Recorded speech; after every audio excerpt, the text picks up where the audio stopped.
الحمد لله رب العالمين خالق السماوات والأرضين والصلاة والسلام على سيد الأنبياء والمرسلين وعلى آله وأصحابه وأتباعه وأهل بيته أجمعين. أما بعد فأعوذ بالله من الشيطان الرجيم. بسم الله الرحمن الرحيم. ولا تحسبن الذين قتلوا في سبيل الله أموات بل أحياء ولكن لا تشعرون.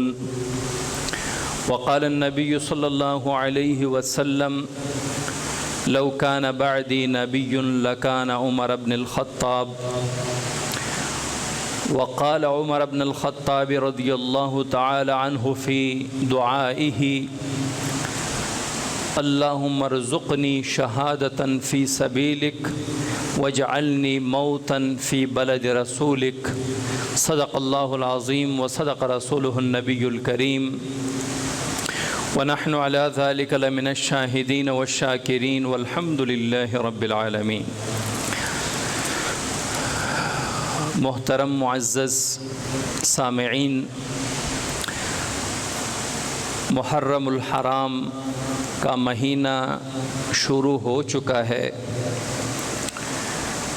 اور اسلامی سال 1447 ہجری کا آغاز ہو چکا ہے.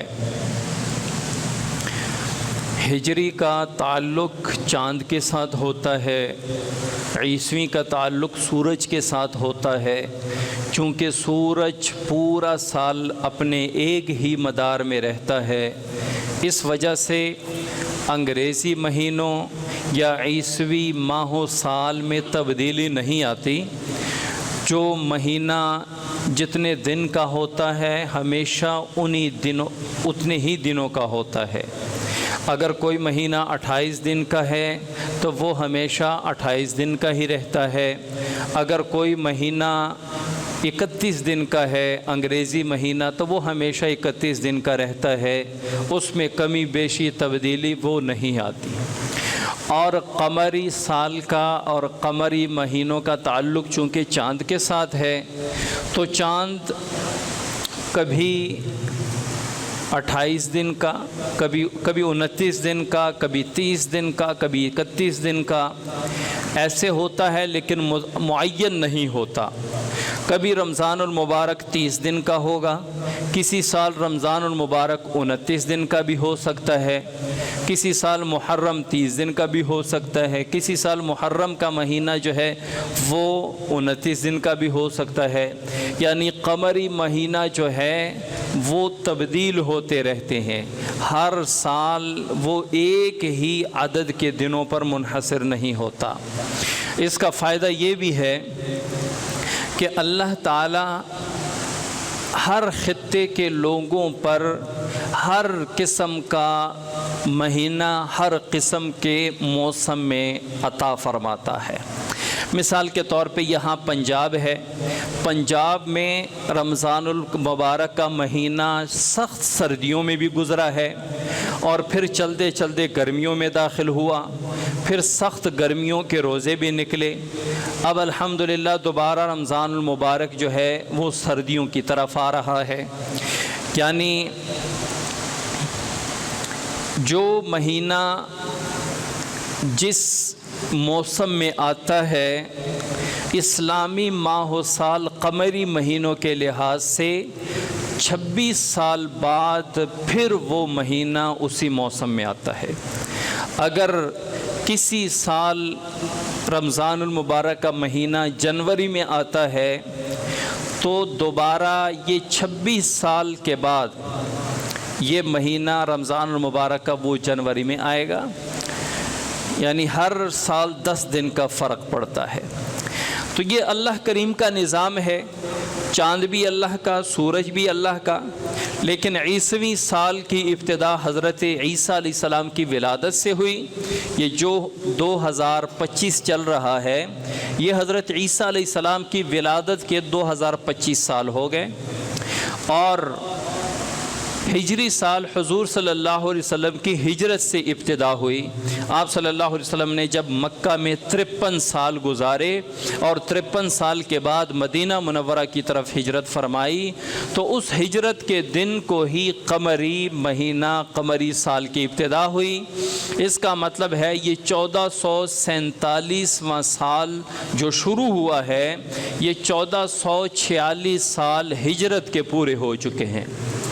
تو وہ قمری مہینہ ہجرت کا، ہجری مہینے کا تعلق چاند سے ہے، عیسوی کا تعلق جو ہے وہ سورج سے ہے۔ دونوں اللہ کے مخلوق ہیں، دونوں اللہ کا نظام ہے، لیکن بہرحال مسلمانوں کو اپنی ہجری سال کے مطابق اپنے کام اور اپنے نظام الاوقات اور اپنی مصروفیات کو رکھنا چاہیے۔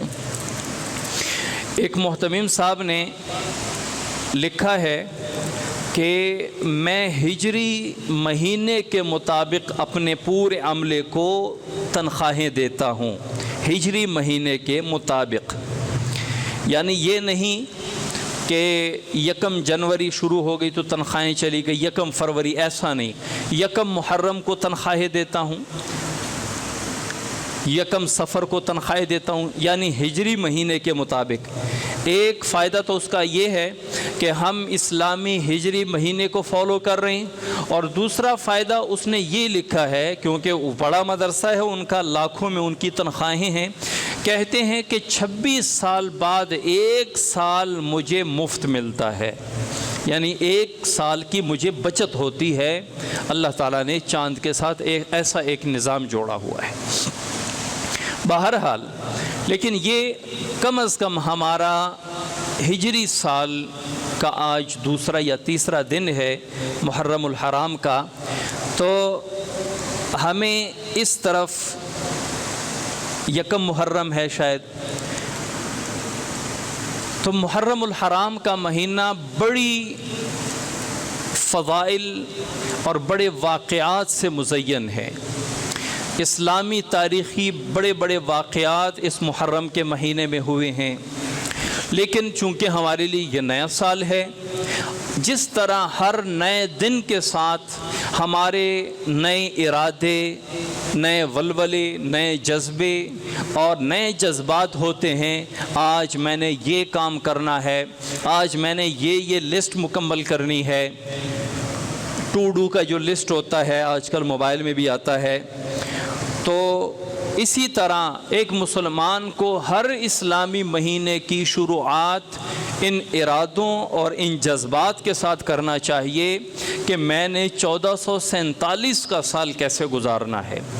میں نے یہ باتیں عیسوی سال کی ابتدا 2025 کے شروع میں بھی کی تھیں کہ چاہے آپ 2025 کی ابتدا ہو رہی ہے، چاہے ہجری سال کی ابتدا ہو رہی ہے 1447، تو اس میں کم از کم ہم کچھ ارادے کریں، کچھ اپنے ساتھ عہد کریں، کچھ فیصلے کریں کہ ہم نے 1447 کو کیا کرنا ہے، ہم نے کون کون سے امور سر انجام دینے ہیں، ہم نے کون کون سے عادات اپنانے ہیں، ہم نے کن کن عادات، اطوار، اخلاق، کردار کو چھوڑنا ہے جس کا میری شخصیت پہ اثر پڑتا ہے، میرے اعمال نامے پہ اثر پڑتا ہے، جن سے میرا رب ناراض ہوتا ہے، جن سے میرے حبیب صلی اللہ علیہ وسلم ناراض ہوتے ہیں، یا جن سے میری وجہ سے کسی انسان کا دل دکھتا ہے، وہ کون کون سی چیزیں ہیں، میرے عادات ہیں، اخلاق ہیں، وہ کون سی میری باتیں ہیں، میرے الفاظ ہیں جو لوگوں کو چبھتے ہیں،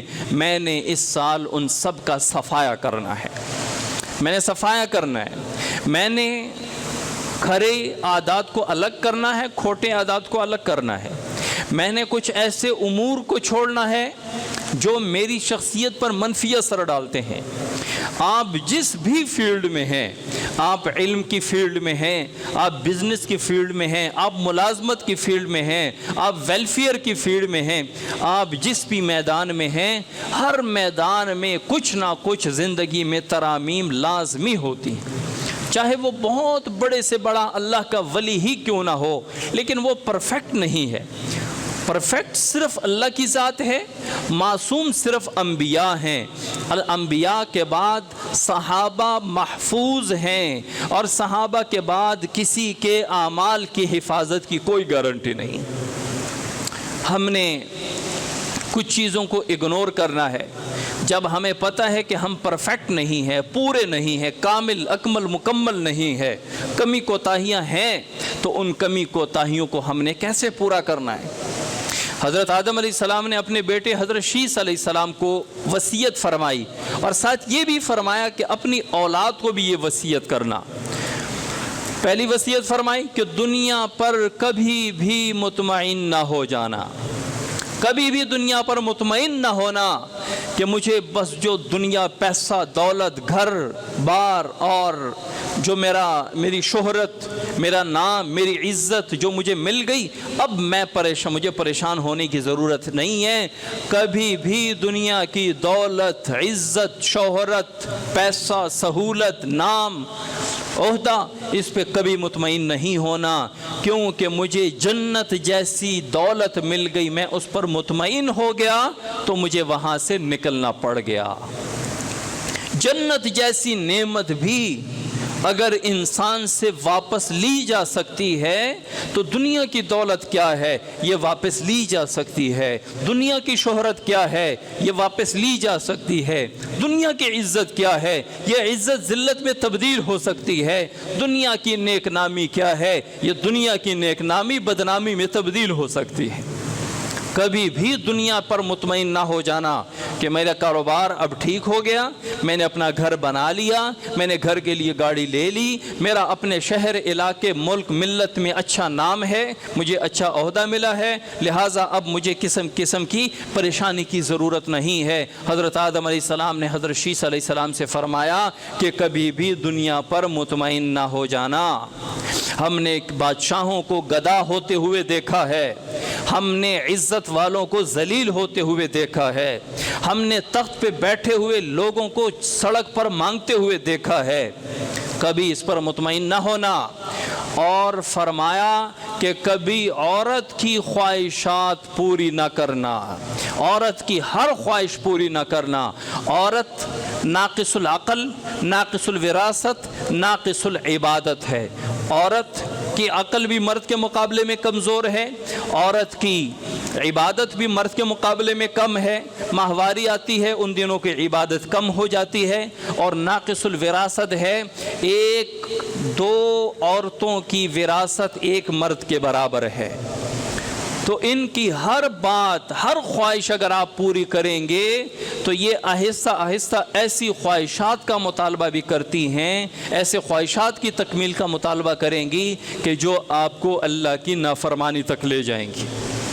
فرماتے ہیں کہ مجھے اپنی بیوی حوا نے کہا کہ اس درخت ممنوعہ کا پھل ہم کھا لیتے ہیں، چونکہ وہ شیطان کے نرغے میں آ گئی، شیطان کی باتوں میں آ گئی۔ تو شیطان نے کہا، ابلیس نے کہا کہ جس درخت سے آپ منع کیے گئے ہیں، اگر آپ نے اس درخت کا پھل کھا لیا تو آپ ہمیشہ جنت میں رہیں گے۔ حضرت آدم علیہ السلام نے انکار کیا، حضرت حوا علیہ السلام نے کہا کہ ہم کھا لیتے ہیں، یہ جو رو رہا ہے، پٹ رہا ہے، ہماری فکر کر رہا ہے یہ ابلیس، تو میں نے اپنی اہلیہ کی اس خواہش کو پورا کیا، پھل کھا لیا، ہمیں جنت سے نکلنا پڑ گیا۔ فرمایا کہ جو بھی کام کرو اس کے انجام کو ضرور سوچو، بغیر انجام کے سوچے کسی کام میں کود پڑنا یہ نادانی ہے، دانائی نہیں ہے، یہ کم عقلی ہے، عقل مندی نہیں ہے۔ ہر کام کے انتہا کو سوچنا ہے۔ ایک بندہ اگر دکان ڈالتا ہے تو اس کے نتیجے پر نظر ہوتی ہے، یہاں پہ گاہک آئے گا یا نہیں آئے گا، میرے اس کام کا گاہک یہاں پہ کتنا ہے، میں جو کام کر رہا ہوں میرے مقابلے میں یہاں پہ پہلے کتنے کام شروع ہیں، یہ کیا ہے، یہ نتیجے پر نظر ڈال رہے ہیں، یہ نتیجہ دیکھ رہے ہیں۔ تو اگر کوئی لڑکا، کوئی طالب علم، کوئی اسٹوڈنٹ، وہ کوئی ڈگری حاصل کرنا چاہتا ہے، کوئی کورس کرنا چاہتا ہے، ڈپلومہ کرنا چاہتا ہے، تو وہ انتہا کو، نتیجے کو دیکھتا ہے کہ میں یہ کروں گا، مجھے اس اس ڈپلومے پہ مجھے فلاں جگہ ملازمت ملے گی نہیں ملے گی، مجھے اچھی جاب ملے گی نہیں ملے گی، یہ ہے نتیجہ سوچنا۔ تو حضرت آدم علیہ السلام نے فرمایا کہ جو بھی کام کرو اس کا نتیجہ سوچ کے کرو۔ میں نے پھل کھانے کا نتیجہ نہیں سوچا تھا، مجھے اس کا نتیجہ بھگتنا پڑا۔ پھر فرمایا جو بھی کام کرو اگر آپ کے دل میں کھٹکا پیدا ہو جائے کہ نہیں یہ کام ٹھیک نہیں ہے، اس کام کو چھوڑ دو۔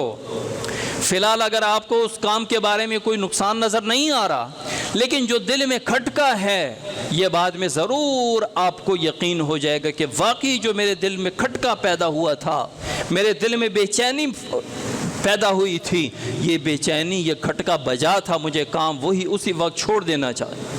میں نے جب درخت کا پھل کاٹا توڑا کھانے کے لیے تو مجھے دل میں بے چینی محسوس ہوئی کہ یہ اچھا کام نہیں ہے، لیکن میں نے اس کھٹکے اس بے چینی پر کو نظر انداز کر دیا تو مجھے اس کا انجام بھگتنا پڑا۔ اور پانچویں وصیت نصیحت یہ فرمائی کہ خود بھی اور اپنی اولاد کو بھی کہو کہ جو بھی کام کرو دوسروں سے مشورہ ضرور لو۔ اگر تم مشورہ لوگے اس کام کا انجام اچھا ہوگا، مشورہ نہیں لوگے بغیر مشورے کے کوئی کام کرو گے تو کل کو جب نقصان ہوگا لوگوں کی باتیں آپ کے سامنے آئیں گی، لوگوں کے مشورے سامنے آئیں گے، پھر پچھتائیں گے کہ مجھے لوگوں سے مشورہ کر لینا چاہیے تھا۔ فرمایا جو بھی کام کرو پہلے کسی سے مشورہ کرو۔ مجھے جنت کا پھل کاٹنے توڑنے کھانے سے پہلے فرشتوں سے مشورہ کر لینا چاہیے تھا کہ یہ ابلیس جو رو رو کے اپنے آپ کو بے حال کر رہا ہے کہ اس جنت کا یہ پھل کھا لو تمہارا فائدہ ہے، تو کیا یہ ٹھیک کہہ رہا ہے غلط کہہ رہا ہے؟ تو مجھے فرشتوں سے مشورہ لے لینا چاہیے تھا۔ یہ 5 نصیحتیں فرمائیں۔ اس میں پہلی نصیحت کیا تھی؟ دنیا پر کبھی مطمئن نہ ہونا۔ تو ہم نے اس نئے سال میں یہ ایک عہد کرنا ہے کہ ہم نے اپنے مال دولت پیسہ عزت شہرت اس پر کبھی بھی مطمئن نہیں ہونا۔ دولت ایک ایک روپے اکٹھا کرتے کرتے کرتے انسان دولت مند بنتا ہے، اور غربت کے لیے ایک رات چاہیے ہوتی۔ عزت حاصل کرنے کے لیے انسان پوری زندگی لگا لیتا ہے، اپنے اخلاق کو اچھا رکھتا ہے، اپنے کردار کو ستھرا اور اجلا رکھتا ہے، اپنے ہر قدم کو سوچ سوچ کے اٹھاتا ہے، پھر جا کے اپنے اہل و عیال معاشرے شہر علاقے ملک میں دنیا میں کوئی عزت حاصل ہوتی ہے۔ لیکن عزت جانے کے لیے آپ کی ایک غلط حرکت کافی ہے۔ ایک غلط حرکت کرتے ہوئے لوگوں نے دیکھ لیا 40 سال کی کمائی ہوئی عزت خاک میں چلی گئی۔ ہمارے سامنے ایسے کئی واقعات ہوئے ہیں کہ ایسے عزیز عزت والے شہرت والے لوگ وہ ایک لمحے میں ایسے ذلیل ہوئے ہیں اور ان کی عزت ایسی خاک ہوئی ہے کہ پھر ان کا نام و نشان مٹ گیا۔ تو ہم نے اس سال اپنے ساتھ یہ بھی عہد کرنا ہے کہ ہم نے ہر قدم کو پھونک کے اٹھانا ہے، ہر لفظ کو سوچ کے بولنا ہے۔ اگر ہم بغیر سوچے سمجھے بولتے رہے تو اس سے ہمیں خود نقصان ہوگا، دنیا کا بھی آخرت کا بھی۔ تو یہ محرم کا مہینہ اسلامی ہجری سال کا پہلا مہینہ ہے، اسی عنوان سے میں نے 2-4 باتیں عرض کر دیں۔ اور دوسرا محرم الحرام کا جو مہینہ ہے وہ اس حوالے سے بھی بڑی اہمیت کا حامل ہے کہ یکم محرم الحرام کو حضرت عمر رضی اللہ تعالی عنہ جیسے سپہ سالار کی اور خلیفہ راشد کی شہادت ہوئی ہے۔ حضرت عمر رضی اللہ تعالیٰ عنہ دعا مانگا کرتے تھے، اللہم ارزقنی شہادتاً فی سبیلک وجعلنی موتاً فی بلد رسولک۔ ایک عجیب دعا ہے، یا اللہ اپنے راستے میں شہادت کی موت نصیب فرما اور موت بھی اپنے حبیب صلی اللہ علیہ وسلم کے شہر میں عطا فرما۔ اب جنگ میدانوں میں ہوتا ہے اور حضرت عمر رضی اللہ تعالیٰ عنہ شہادت بھی مانگ رہے ہیں جو کہ ایک میدان جنگ میں ہوتی ہے، اور حضور صلی اللہ علیہ وسلم کے شہر میں شہادت مانگ رہے ہیں مدینہ منورہ میں۔ تو اللہ تعالیٰ نے حضرت عمر رضی اللہ تعالی عنہ کی اس دعا کے لیے ایسا انتظام فرمایا کہ حضرت عمر رضی اللہ تعالیٰ عنہ کے پاس حضرت مغیرہ بن شعبہ رضی اللہ تعالیٰ عنہ ایک صحابی ہیں، ان کے ایک غلام تھے ابو لؤلؤ فیروز، مجوسی تھے، ایرانی مجوسی تھے۔ وہ آئے اور انہوں نے شکایت کی کہ میرے مالک حضرت مغیرہ بن شعبہ رضی اللہ عنہ وہ مجھ سے زیادہ محصول چارج کرتے ہیں، زیادہ محصول، چونکہ وہ غلام تھے۔ ایک بے جا شکایت ہے کہ جس کی طرف توجہ کی ضرورت نہیں ہے۔ تو یہ ابو لؤلؤ فیروز، ان کو بڑا غصہ ہے اس پر کہ امیر المومنین نے میری بات کو صحیح سنا نہیں، اس کو کیا نہیں، اس پر عمل نہیں کیا۔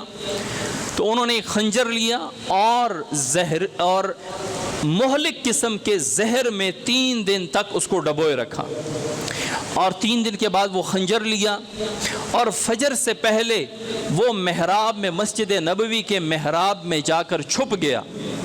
حضرت عمر رضی اللہ تعالیٰ عنہ، اچھا یہ 26 ذوالحجہ ہے، ذوالحجہ کا 26 تاریخ ہے، ذوالحجہ کی 26ویں تاریخ ہے۔